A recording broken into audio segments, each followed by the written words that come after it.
welcome to this bookshelf. I'm Merbaby, and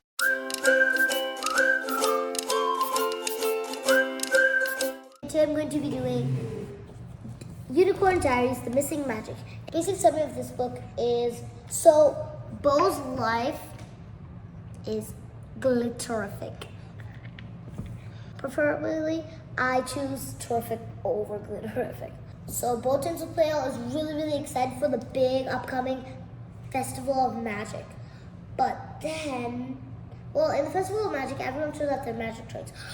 But then, all of the magic, every single magic, the trolls magic, the dragons magic, the mermaids magic, the unicorns magic, everyone's magic, it goes missing. So can they find a way to get it back? That's for you to read and you to find out. The funny thing in this book is when Goblin Queen, she jumped 3 feet in the air when she heard about a hobble gambler. And the lesson that I learned in here is that friendship is like magic. For some reason, I feel like I copied that from the Twilight books, My Little Pony. And to be honest, you just need one friend, even if it's a tiny fly on your shoulder. So if I had a goal of friends to make, I don't really have a certain number, but I'm not gonna be greedy either. I just want 3 or 4 friends. And that's just enough to make my life happy. Unicorn Diaries, The Goblin Princess. And the basic summary of this book is, so there's this princess named Greta, and right now the Goblin Queen is Queen Guinevere. And Beau grants Princess Greta's wish to become queen for a day. And now she has magical powers and she gets to make animals in the forest do what she says. And she gets to fly.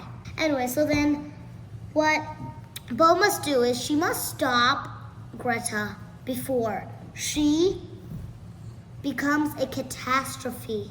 And since she can grant a wish each week, and if Greta's wish was not only for one day, you know what? She could ask Queen Guinevere could wait for another week and then wish that she would be queen once more. That would be pretty good. But no, she found another answer that you're going to read. Well, you don't need to, but still, you might want to and find out. And the funny thing in here, their patch idea for this week is when they're supposed to find out a way to help some creature in the forest with their imagination. So what the thing is, it's this dragon named Smokey's 300th birthday on Friday. The other dragons wanted to give him a birthday cake with candles to blow out. The problem is dragon beats fire and he'll set fire to the cake. Ooh, do you have any ideas that solve it?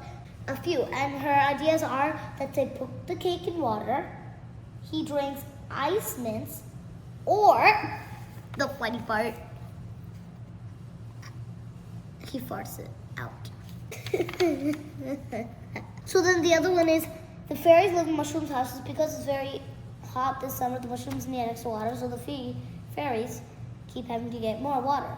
The rings are so tired from going to the river so often. So maybe the fairies can have rocket purple wings. That's a good idea. They can catapult there. That's a good idea.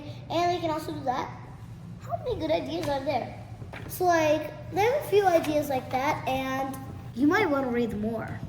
So I learned in this book that with a little imagination. So one time, my friend took a whiteboard. He drew all over it and scribble, and he asked me, "What do you think this is?" And instead of saying, "I think this is a bunch of scrabble and I don't know what you're asking me," I came up with my imagination. I said they were a bunch of black dots of space that are about to collide. He made this a particularly huge dot. I said that are about to collide into this, the famous star, Caladrilla, or some other name that I agreed with. And then these rockets, that. I was going crazy with that. Yeah, imagination based on the movie Treasure Planet. And you should actually watch it. It's pretty good. But I'm not here to give you movie recommendation. I'm here to give you a recommendation of a world full of magical possibilities. Unicorn Diaries, Bo the Brave. And so the basic summary of this book is how Bo's life is glitterific. Real name is Rainbow Sparkles, I think. Yes, it says that his real name is Rainbow Tinseltail, but you can just call him Bo. So then in this book, it's about how he has to get his bravery badge. So in order to do that, she has to just be very, very brave. So then to do that, they're going to need the help of their friends. And in the end, they find out that it's not so scary after all. That being brave, they also find out that the lesson is that being brave doesn't mean not being scared. Being brave means going in and doing it even if you're scared. And that is a very important lesson to learn because lots of people think they're not brave when they actually are. I think that we all think that we're like not the best or like think bad things about ourselves. But when we look in the mirror, we can see our actual selves. Thing is, I don't do that much often. I do not. Totally do not. And so then, can the unicorns brave their fears and help each other? Well, that's right. You need to find out. And I love this book absolutely with all my heart. Unicorn Diaries, Bo and the Merbaby. And so the basic summary of this book is when Rainbow Tinseltail, or as we all call her, Bo, is back. And this time, my fun facts are about mermaids. For some reason, everything I noticed is that the fun facts always have something to do with what the book was actually about. And as you see, there's a picture of a mermaid on the picture. And there's never a picture of the facts on the picture on the front. So what happens is that Bo and her friends are working towards their water patch.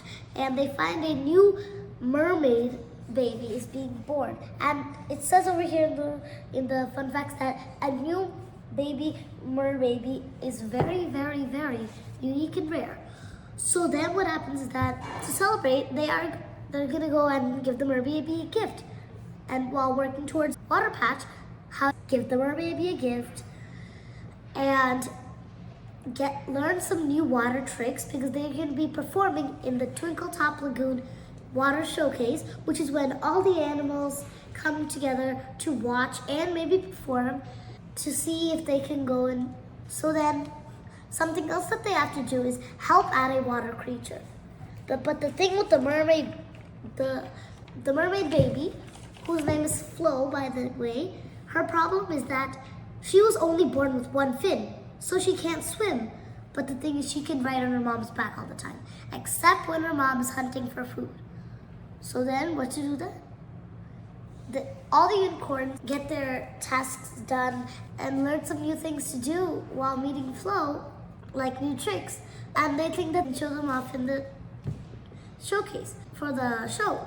And I really liked Bo's gift. It was like a little hat, a blue one, with 2 pom-poms.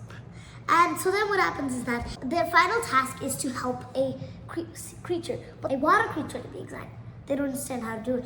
Then they have an idea. Bo says, maybe I can use my magic to get a wish done so that Flo can have 2 tails and swim, or just swim with 1 tail. But her mom says that she's born special the way she is, that she doesn't want her to be changed, and that she's just perfect. So then what they do is that they want to help her swim though, because what is Flo gonna do when her mom is hunting? That's when they go to the goldfish or something. But so then it says over here, a legendary demigod. Well, what are we gonna expect? That's what you really need to find out. And the lesson I learned in this book is that when people try to give you gifts and is powerful and helps a lot of creatures and people. So then what happens is that if you take advantage and always just want money and power and wealth, what that person is going to do is shut the door in your face and be like, no way, and then never talk to anyone, even if it is not for money and wealth and for a real reason. That's why you need people who can be patient and not be angry when they actually need help and the door is slammed in their face. So then that might be real that is related to the book somehow, but that is for you to read and you to find out. Hello. I want to introduce my sister who drew a very beautiful picture that is related to mermaids. This I'll show you to the camera.